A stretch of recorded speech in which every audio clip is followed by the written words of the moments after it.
The next thing we're going to look at is just creating the unit circle. Now, remember I said that it's important that you memorize all those ratios and what they mean at certain angles. Now, if we look at this diagram we have in front of us, I know it may look a little daunting at first, but let's think about what it actually is. So this is called a Cartesian plane.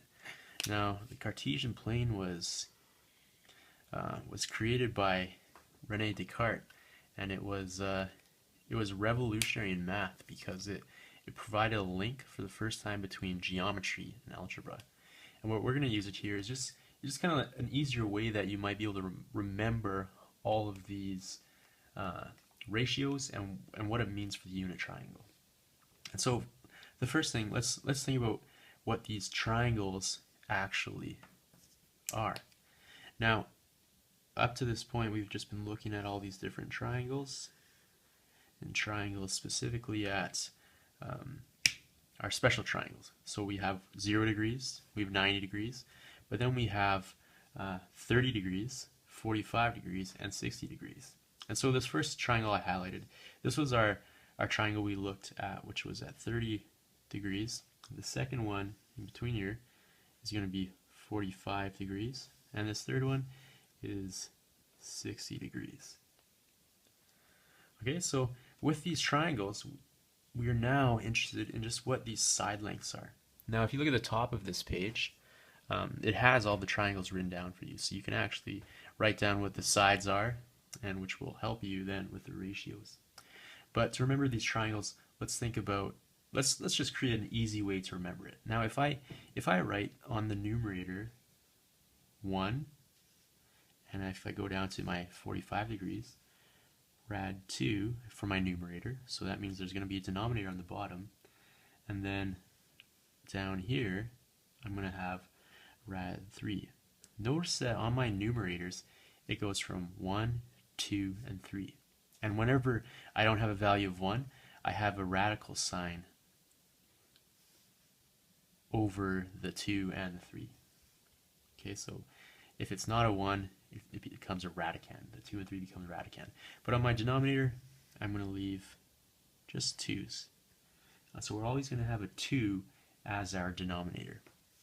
Now, on the y value, it's going to work a little differently. Pretty much the same, it's just going to go backwards. Instead of this being a 1, this is going to be rad 3. And again, it's going to be over 2. And this one down here is going to be 2 over 2. And right here, it's not going to be a radical, it's just going to be 1/2. So one really important thing to remember when you're making your Cartesian plane is that if we start from 1 on our numerator for our x values, it's going to go 1, rad 2, rad 3. And all of them are going to be over 2. But for our y values, it's going to go backwards, and it's going to be rad 3, rad 2, and 1. And then remember at 90 degrees that our coordinates are going to be, if we have an x value at 90 degrees, it's going to be 0. And remember, our y value is going to be 1, which is also equal to our radius of our circle. And then if we look at the 0, at 0 degrees, my x value is going to be 1, and my y value is going to be 0. Okay? And this is just a way that we can remember what each of these ratios are going to add up to in the long run. And for here we just have our x values and our y values. Okay, so we know that this y value at this point is going to be 1/2. We know at this point it's going to be rad 2 over 2. Right? If I'm looking at this point, at the height or the altitude of this point, it's going to be rad 2 over 2. And then for my third, it's going to be rad 3 over 2. Again, watch how our numerators increase from 1, 2, and 3. And notice how the denominator always stays 2. And it's going to work the exact same way going down. We're going to have rad 2 over 2, and then we're going to have rad 3 over 2. Okay, so we wrote the lengths of the horizontal and the vertical line segments indicated. So we've already gone through and done part A and part B. And now the next thing we need to do is part C. So how do the coordinates of the points relate to the measure of the rotation angles? And so if we have a rotation angle of theta, so for a rotation angle of theta, my x is going to be equal to the cosine of theta. Or if we think about something like a tangent is equal to y over x. Cosine is equal to x over r, and sine theta, I should have wrote theta in all of these, but sine theta is equal to y over r. And so for our x value is going to be equal to our cosine theta, and our y value is going to be equal to sine theta, which means that for our coordinates x, y, for our points, those are going to be equal to cosine theta and sine theta. Okay, so now would be a good time to pause the video, maybe just review how to create a Cartesian plane, and once you're through with that, maybe even take a look at the assignment and question number 6. Boom. Whoa. I know this looks very intimidating, but let's just walk through this slowly, and hopefully at the end of this you'll take a deep breath and just be so relieved that you know what a unit circle is. Now, think about what we just looked at when we were creating our Cartesian plane. Okay, so our Cartesian plane was this part of our unit circle. Okay, so it was just the first quadrant of this unit circle. Now, all a unit circle is the Cartesian plane, which has been reflected across the y-axis, which has then been reflected across the x-axis, and then across the y-axis again. And so if we look at it going that way, that's all that we've done with the unit circle. So anytime we had an x value, if we reflect it, we'll now have a negative x value. So 1/2 becomes negative 1/2. Rad 2 over 2 becomes negative rad 2 over 2, and rad 3 over 2 becomes negative rad 3 over 2. And so you'll know if we reflect it across the y-axis, then all my y values are going to stay the same. But then again, when we reflect it across the x-axis over here, now my x values are going to stay the same as they were up top, but my y values are going to be opposite. Okay, so when I had 1/2, it's going to be negative 1/2. When I had rad 2 over 2, it's going to be negative rad 2 over 2. When I had rad 3 over 2, it's now going to become negative rad 3 over 2. Okay, and so that should be something you should be quite familiar with, and you should be able to get all these numbers, provided you can get all of these coordinates in the first quadrant. Okay, now also remember that your quadrantals at 90 degrees and 0 degrees are also going to be reflected across the y-axis and the x-axis. Now, the last thing you need to remember for your unit circle is that when you have sine theta,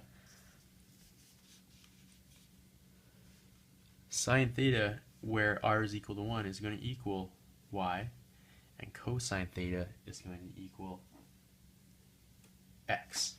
Okay, so you just have to remember that sine theta equals y and cosine theta equals x in a unit circle where r is equal to 1. And we'll talk about what that actually means in the next few examples. But you are going to have to know how to create a unit circle and what each of these values are and how they are derived. Okay, and so in your notebook you are given all these coordinates, but make sure you know why at 30 degrees and 150 degrees the points are going to be opposite. They're going to be a reflection. Now let's look at class example number 4. So in class example number 4, we want to use the unit circle to find the exact value of the trigonometric ratios for a rotation angle of 240 degrees. And we want to give each answer with a rational denominator. Okay, so sine 240 degrees. So I'm going to use this page over here. I'm going to find out where sine 240 degrees is. And so first thing I need to do is find sine 240 degrees, and it is right here. And remember, one thing I said we had to remember was that sine theta is equal to y and cosine theta is equal to x.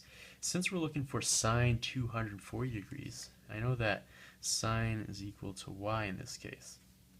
So I'm going to say, since sine 240 degrees and sine theta is equal to y, then 240 degrees is going to equal negative rad 3 over 2.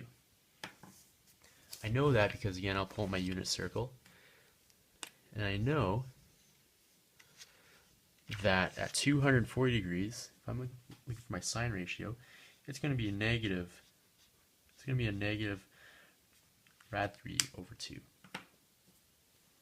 And this also follows your CAST rule, right? So CAST, if it's a tangent ratio, then it should be positive down here. Now cosine 240 degrees. Again, we're going to look for cosine 240. And we know where 240 is. We already know where 240 degrees is. It's down here. But remember, at cosine theta for a unit circle, cosine theta is going to equal x. And so in this case, our x value is equal to negative 1/2. And so this question here will be negative 1 over 2. And for the tan of 240 degrees, we need to go,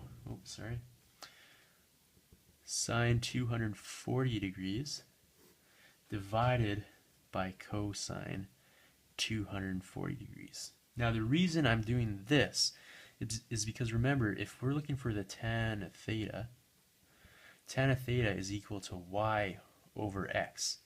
But because this is a unit circle, y is equal to sine theta and x is equal to cosine theta.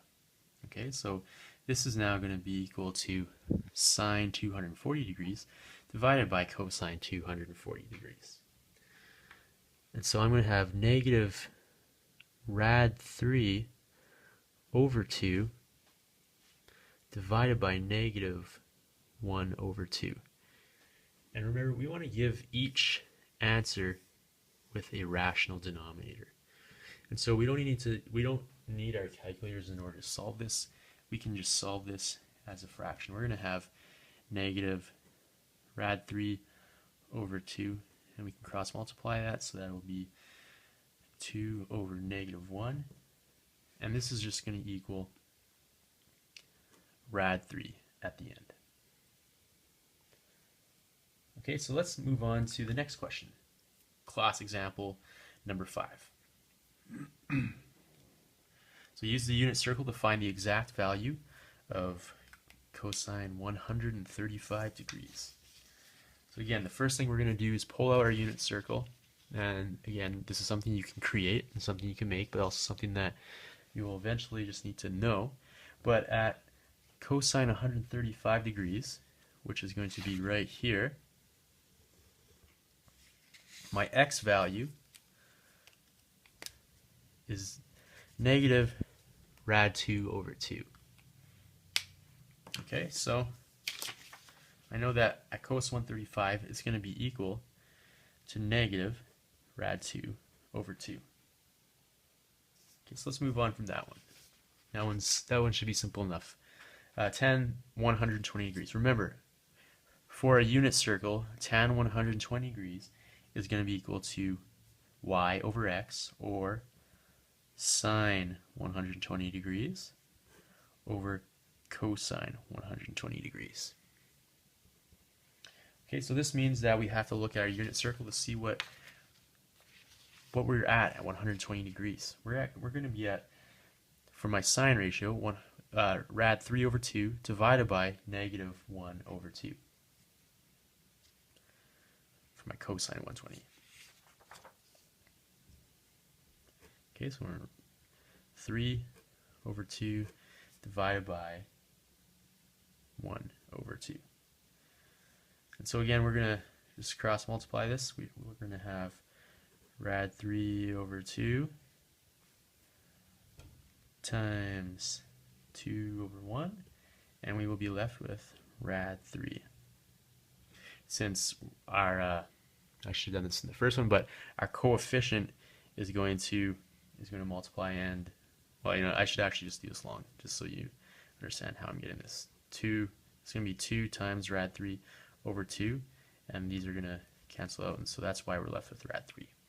Sorry, I should have done that with the first one as well, but hopefully you understand that. Now let's look at sine 180 degrees. If we're looking for the sine of 180 degrees, remember that in our unit circle, sine theta is equal to y, and my y in this case is equal to 0. And so for sine 180 degrees, this is simply equal to 0. Now let's look at tan 100 or 270 degrees. So tan 270 degrees is going to be right down here. And so my coordinates are going to be 0 and -1. And again, remember, it's going to be sine 270 degrees, since it's the unit circle, cosine 270 degrees, which is going to be equal to -1 divided by 0, and we're going to have a divide by 0 error, which means that this equation is undefined. This ratio is undefined.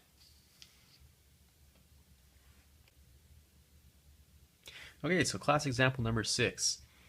Point A at negative rad 2 over 2 and rad 2 over 2, and B, point B at -1/2 and a negative rad 3 over 2 are 2 points on the unit circle. If an object rotates counterclockwise from point A to point B, through what angle has it rotated? And so the first thing we need to do is, again, we have to draw kind of where this is going to be on the unit circle. So let's look at where point A would be.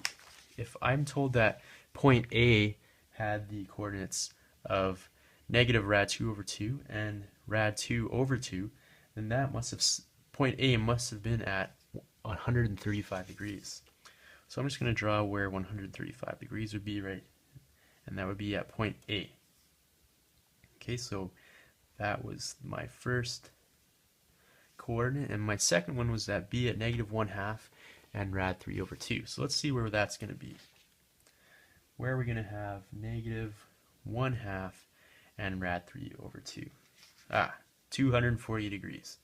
-1/2 and negative rad 3 over 2. So that was at 240 degrees. Okay, so we're down here, and we are told that we made a rotation. If an object rotates counterclockwise from point A to B, so it's going like this, counterclockwise, from point A to point B, through what angle has it rotated? So basically we're wondering, what is the angle that it goes from point A to point B? So if A is at 135 degrees and B is at 240 degrees, then the difference that it has gone is going to be 240 subtract 135, and we will have 105 degrees. So there's our answer. The next thing we need to do is use a calculator to determine to 4 decimal places the coordinates of the point on the unit circle that corresponds to a rotation of 148 degrees.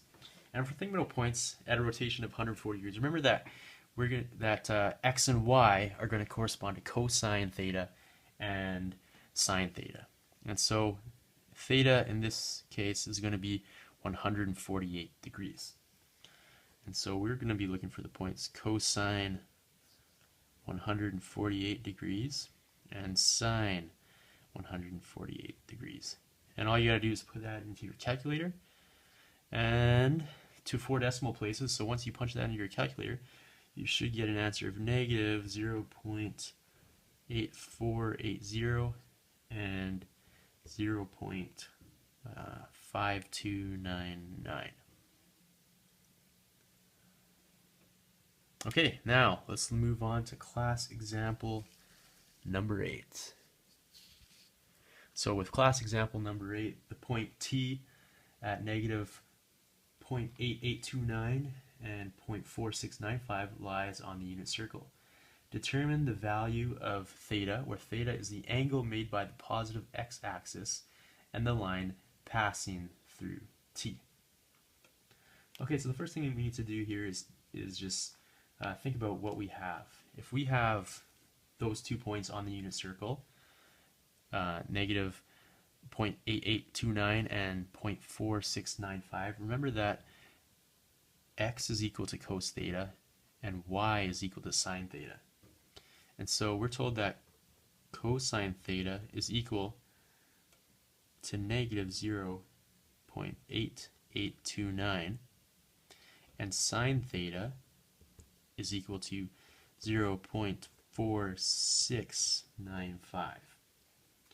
Okay, so if we know that our cosine is going to be negative and our sine is positive, let's think about our CAS rule over here. Yeah, right here. Let's think about our CAS rule. C-A-S-T.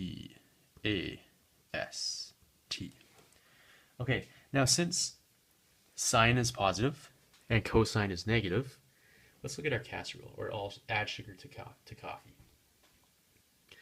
It cannot be in quadrant 1. So this angle cannot be in quadrant 1 because my cosine is negative. In quadrant 1, all my ratios are positive.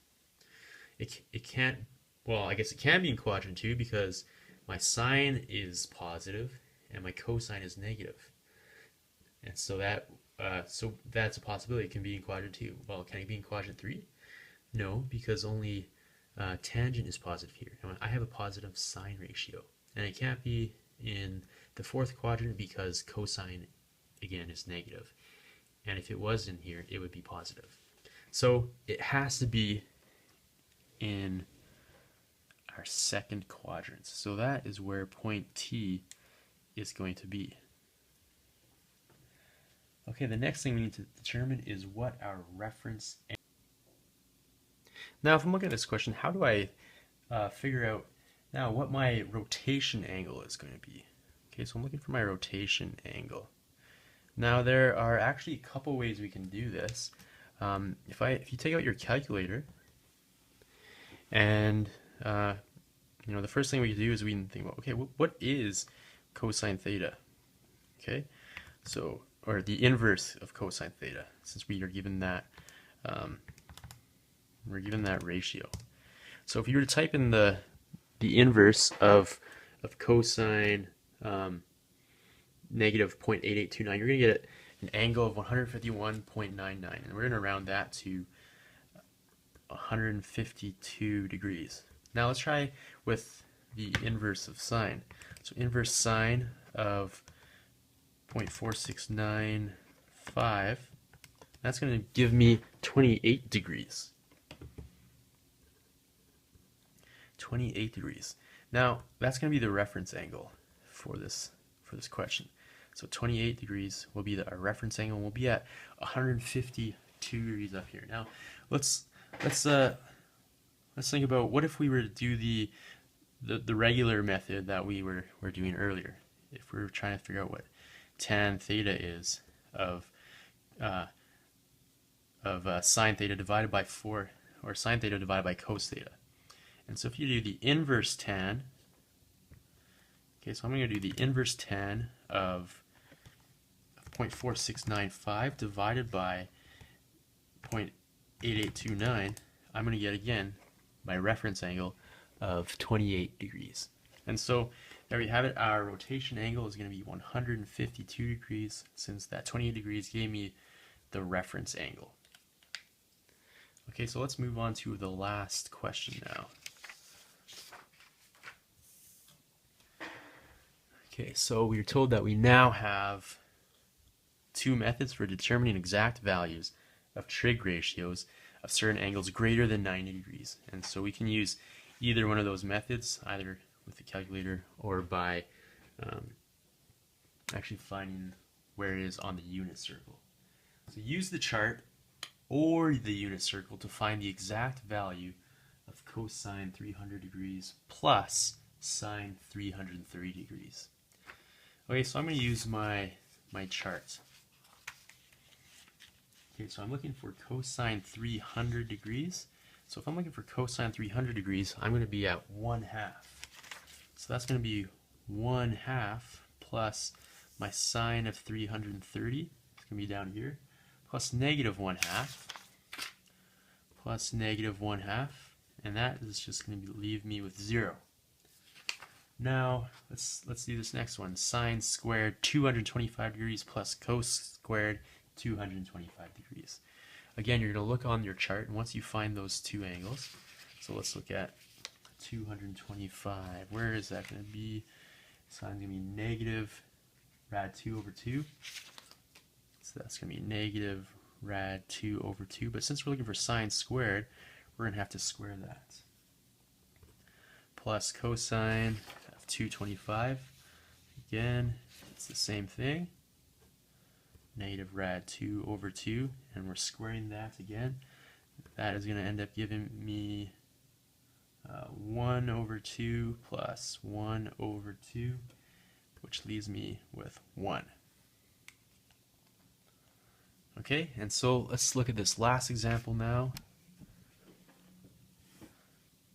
For 2 times 10, 150, divided by 1 minus 10 squared, 150. Okay, so this is going to be a longer question than I know.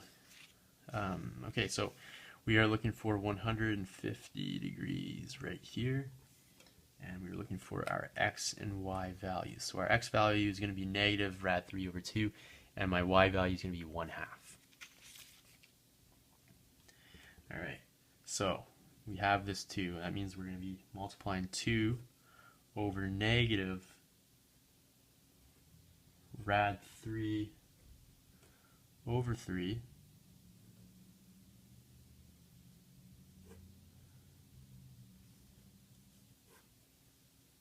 and divided by 1 minus 10. And you know what, instead of using my unit circle, let's use what our tan is going to be at 150 degrees, or with a special triangle of 30 degrees. And so I'm going to use, that's where I'm getting this rad 3 and 3 from.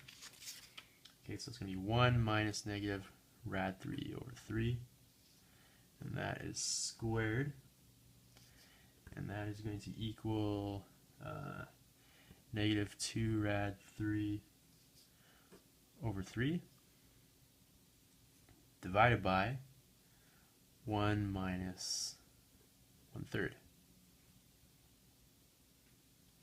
Alright, and if I simplify this even further, I'm going to be left with negative 2 rad 3 over 3 divided by 2/3, which is going to be equal to negative 2 rad 3 divided by 3. If I bring this up here, I can flip that equation, and I'm going to be left with negative 6 rad 3 over 6, or 6 goes in both of those once, I'll be left with negative rad 3.